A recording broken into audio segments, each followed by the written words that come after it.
we're going to be changing a shower head. So what we're going to do from here is install plumber's tape on this one up here.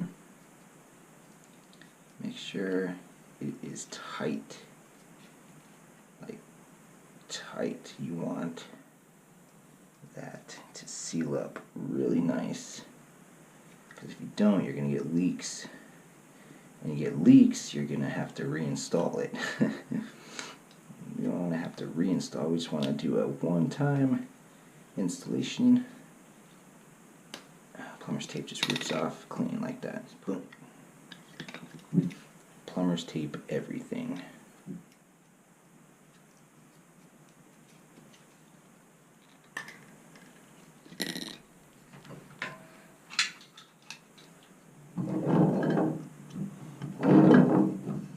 Plumber's tape goes everywhere.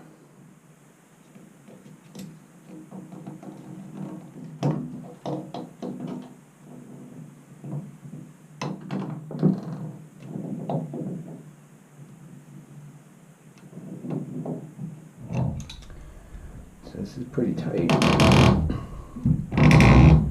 It adjusts.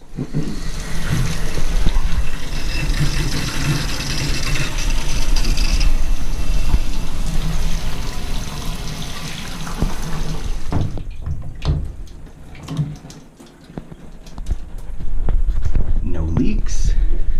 Quick installation. Fucking easy mode. So that's how you change your shower head.